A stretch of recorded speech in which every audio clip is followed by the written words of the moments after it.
4 ledakan dan aksi baku tembak mewarnai insiden teror di wilayah Tamrin, Jakarta, Kamis pagi pukul 10.50 waktu Indonesia bagian Barat.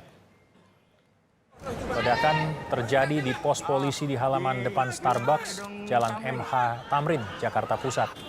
Dan saudara, ini adalah suasana detik-detik terjadinya baku tembak di lokasi kejadian yang direkam oleh rekan kami, Nizar Ramadika. Iya, di tengah Jalan Tamrin. Iya, ada ledakan. Nah, tadi polisi kena juga itu. Polisi mau ke jalan mana? Nggak kena, alhamdulillah. Anda bisa melihat bagaimana sejumlah petugas kepolisian berusaha menghindar dari tembakan yang nampaknya dilepaskan oleh para pelaku.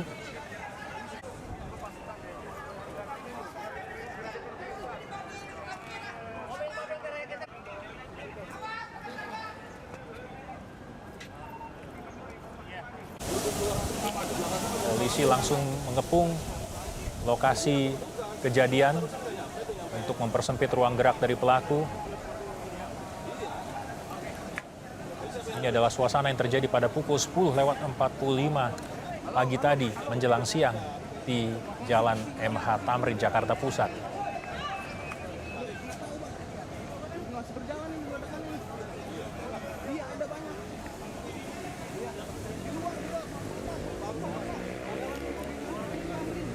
Masih berlangsung ini. Jalanan di blok.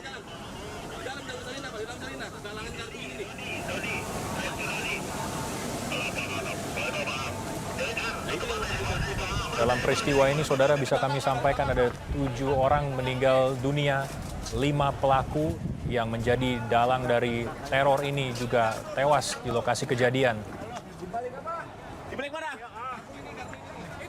3 orang pelaku tewas di kedai kopi Starbucks, sedangkan 2 lainnya dilumpuhkan di pos polisi yang berada tidak jauh, kurang lebih 25-30 meter dari kedai kopi Starbucks. Dan Anda bisa melihat dari kejauhan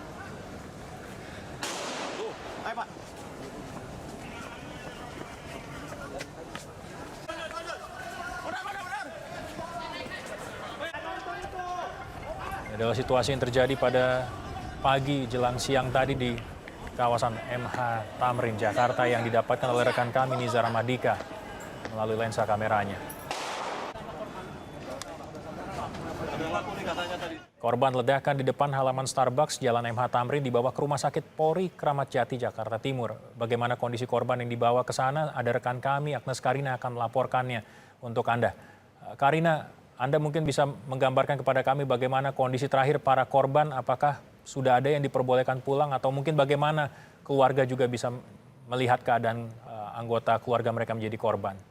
Ya, Teguh dan juga saudara, korban yang dibawa ke Rumah Sakit Bayangkara Said Sukanto di Jakarta Timur adalah korban yang meninggal dunia. Dan 7 korban meninggal dunia sudah dibawa ke Rumah Sakit Said Sukanto Jakarta Timur dan saat ini masih berlangsung proses otopsi. Kami sempat berbincang dengan salah satu tim Pusdokes dari Mabes Polri dan disebutkan bahwa saat ini proses otopsi sedang berlangsung untuk pemeriksaan dalam maupun juga pemeriksaan luar untuk para jenazah, dan hal ini dilakukan terutama untuk mengetahui sebab pasti dari kematian ke-7 jenazah ini. Apakah disebabkan oleh ledakan ataukah disebabkan oleh luka tembak. Dan belum ada pernyataan resmi dari pihak Mabes Polri maupun juga dari pihak Rumah Sakit Polri Said Sukanto berkaitan dengan siapa saja identitas dari 7 jenazah yang sudah atau sedang diotopsi saat ini. Tadi pada pukul 13.30 sudah ada 6 jenazah yang masuk ke ruang otopsi dan kemudian disusul dengan dikawal oleh 2 buah forrider. Pada pukul 14.40 seorang jenazah yang kemudian langsung dilakukan proses otopsi yang prosesnya masih berlangsung hingga saat ini. Dan tentu kami belum bisa menginformasikan terkait hasil otopsi karena hingga saat ini otopsi masih terus dilakukan dan tidak dapat diprediksi berapa lama proses otopsi akan berlangsung. Dan seperti sudah Anda sampaikan tadi dan juga sudah disampaikan oleh pihak dari Polda Metro Jaya, Kabid Humas Polda Metro Jaya menyebutkan jumlah korban dalam serangkaian teror di Sarinah ini mencapai 24 orang dan 7 diantaranya meninggal dunia, termasuk 5 orang yang diduga pelaku. Kami akan terus menginformasikan kepada Anda, Teguh, dan juga saudara terkait bagaimana hasil otopsi dan juga siapa-siapa saja identitas korban-korban yang meninggal dunia. Sementara demikian, Teguh. Karin, kami ingin menanyakan kepada Anda sekali lagi bagaimana dengan keluarga korban 7 orang yang tewas yang saat ini berada di Rumah Sakit Polri. Apakah Anda menangkap ada keberadaan mereka di sana?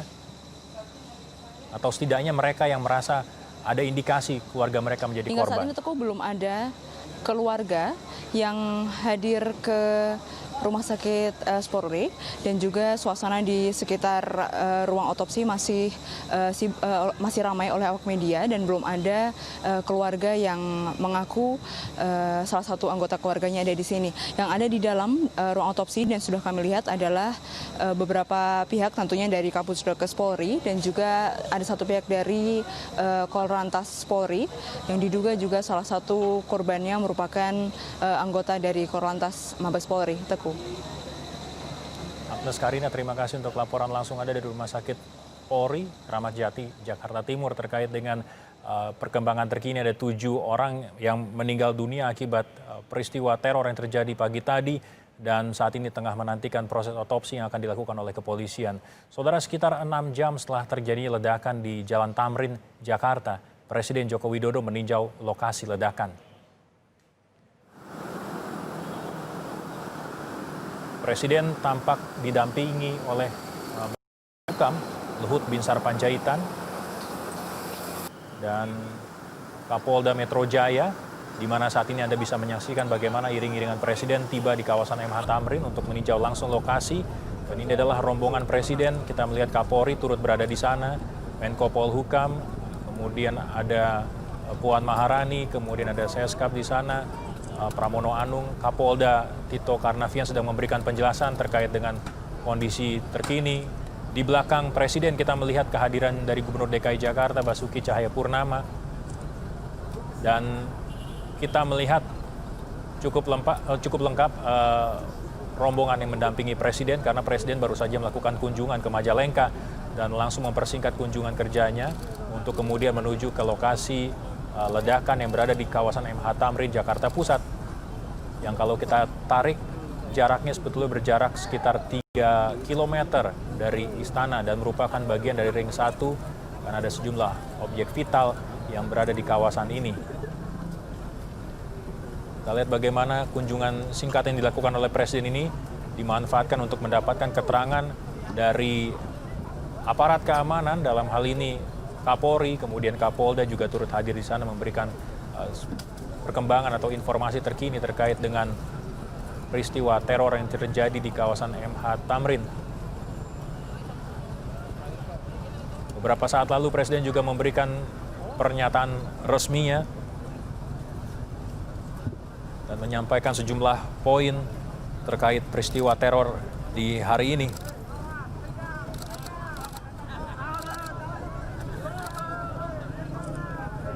Salah satunya juga Presiden meminta masyarakat untuk tetap tenang karena semua terkendali. Presiden juga menggarisbawahi bahwa negara, bangsa, dan rakyat tidak boleh takut, tidak boleh kalah oleh aksi teror seperti ini. Ini adalah kunjungan yang dilakukan oleh Presiden beberapa waktu lalu, kalau saya tidak salah sekitar pukul 16:15 atau 20 waktu Indonesia bagian Barat. Itu tadi kunjungan yang dilakukan oleh Presiden Joko Widodo ke TKP. Sementara itu Wakil Presiden Yusuf Kala, saudara, mengimbau warga Jakarta dan sekitarnya tetap tenang dan tidak terpengaruh dengan berita-berita yang berkembang pasca ledakan yang terjadi di kawasan Jakarta atau kawasan Tamrin, Jakarta. Menurut Wakil Presiden, aksi teror bom yang dilakukan bisa mengancam keamanan dan dapat terjadi di mana saja. Meskipun belum mengetahui siapa dalang teror, namun Wakil Presiden menyanggah jika BIN ataupun pihak keamanan lainnya kecolongan. Ya, saya yakin bahwa ini akan dapat dikuasai situasi oleh kepolisian dan aparat kita.